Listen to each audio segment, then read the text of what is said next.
Masih ragu-ragu lagi dengan Public Gold? Jom saya kongsikan latar belakang Public Gold supaya tuan-puan lebih yakin untuk menyimpan emas dengan selamat. Public Gold adalah syarikat emas Malaysia yang bermula pada tahun 2008 dan hari ini telah berkembang menjadi pengeluar serta pengedar emas fizikal terbesar di Malaysia.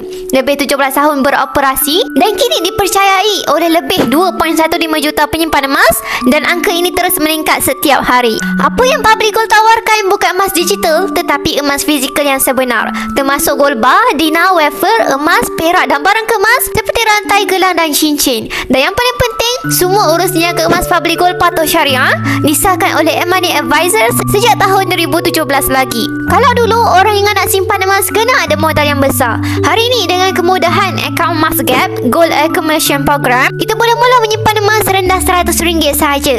Beli emas secara online, dapat emas sebenar, boleh pos ke rumah melalui Gold in Transit lengkap dengan insurans.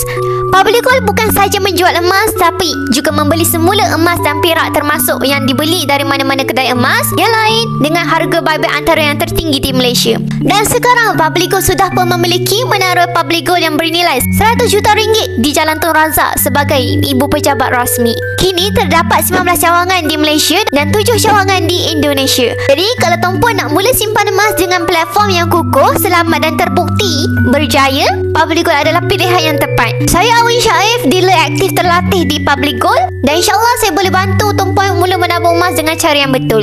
Boleh rujuk pin video saya untuk daftar akaun Emas Gap Public Gold secara percuma ataupun boleh tekan link di bio. Saya akan bantu tuan-puan sebaiknya. Follow kami rapat-rapat untuk ilmu emas dan kewangan. Mantap!